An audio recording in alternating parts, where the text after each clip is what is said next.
ہی نہیں، اللہ نے اس سیٹ کو ریزرو کر دیا ہے شیخ عبد القادر جیلانی رضی اللہ تعالیٰ عنہ کے ساتھ۔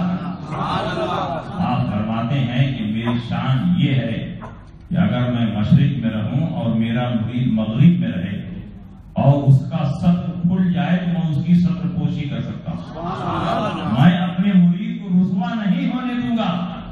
میں مشرق میں رہوں، وہ مغرب میں رہے، صدر کھل جائے، میں یہیں سے بیٹھے بیٹھے اس کی صدر پوشی کر دوں گا، اس کی عزت کو ڈھانپ دوں گا، پردہ کر دوں گا۔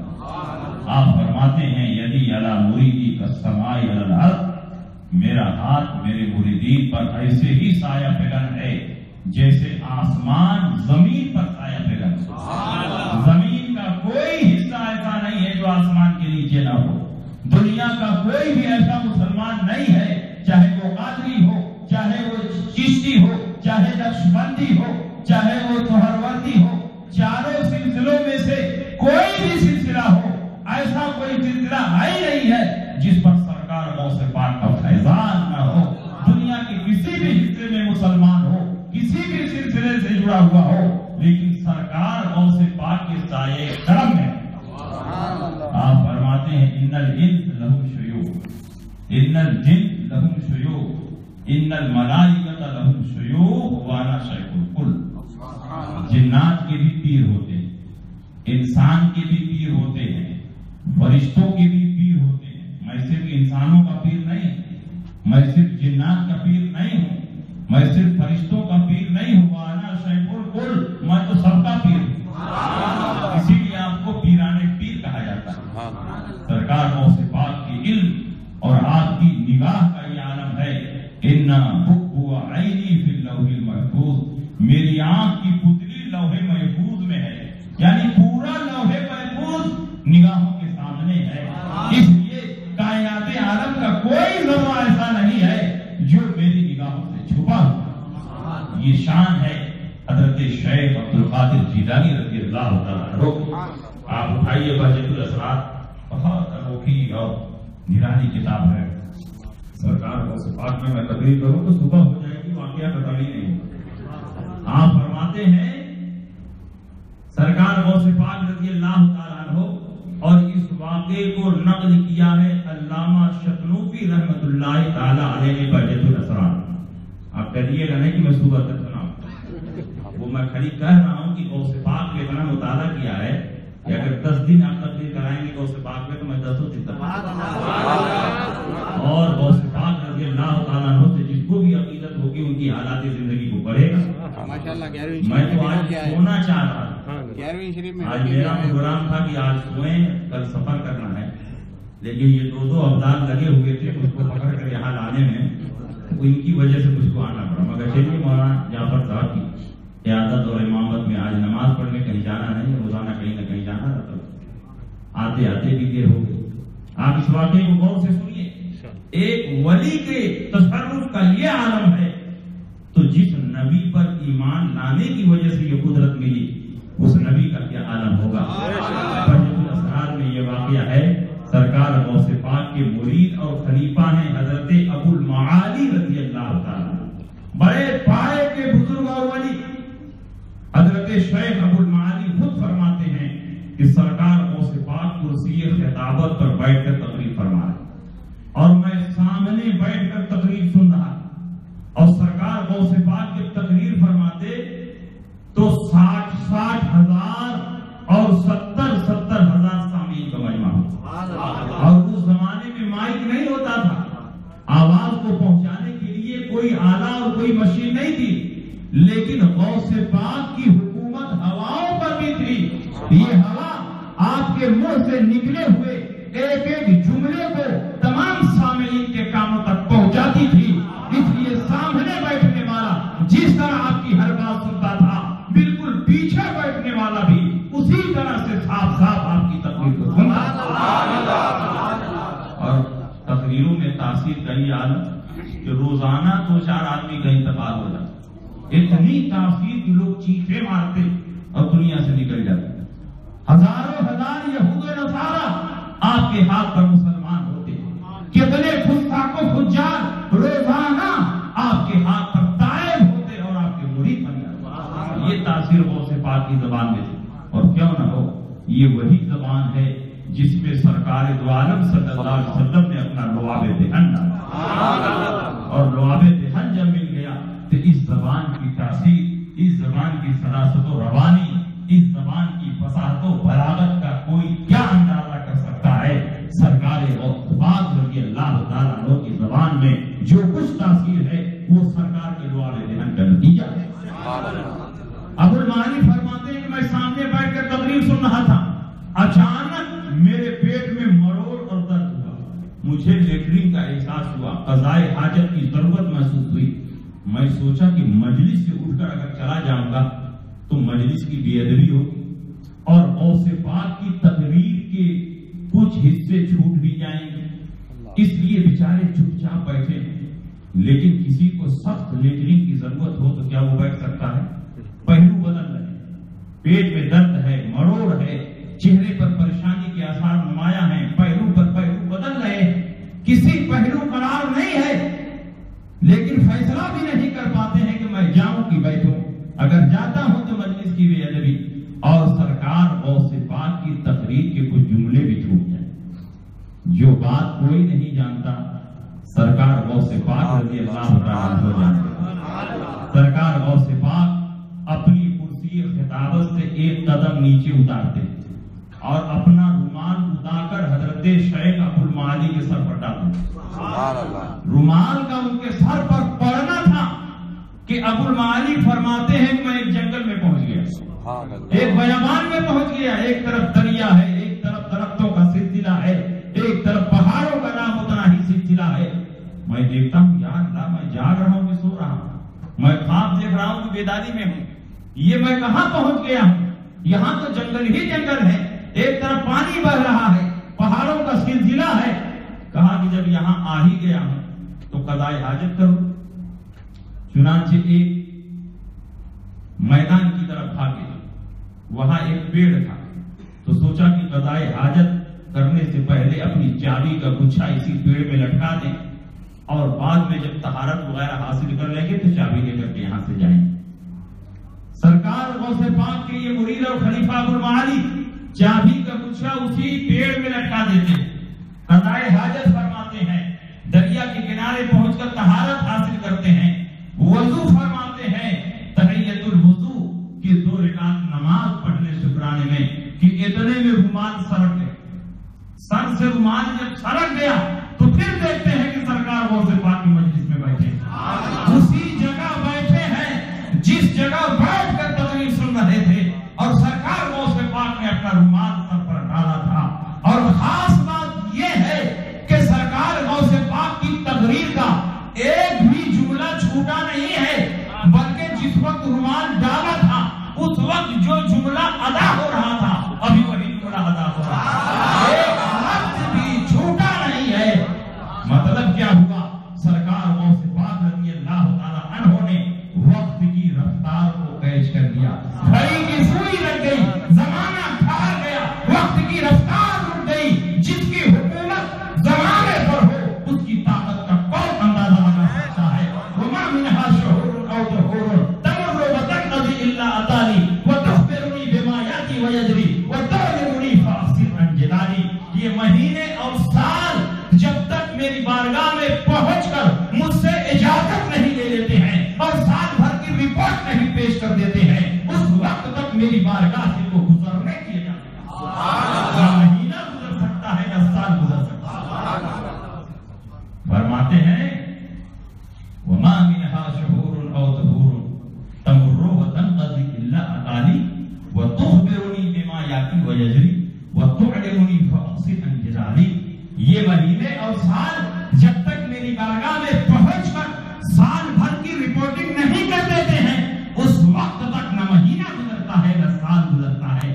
اس لیے میری مخالفت کرنے والوں ذرا کم مخالفت کرو، کیونکہ جس کی طاقت کا اندازہ کوئی نہیں لگا سکتا، جس کی حکومت ہواؤں پر ہو، جس کی حکومت زمین پر ہو، جس کی حکومت آسمان پر ہو، جس کی حکومت زمانے پر ہو، جو وقت کی رفتار کو کیچ کر سکتا ہو، زمانے کی رفتار کو روک سکتا ہو، اس سے مقابلہ کرنا آسان نہیں۔ فَأَقْصِرْ عَنْ جِلَالِي، یہاں فَأَقْصِرْ جو ہے یہ بڑے کاف اور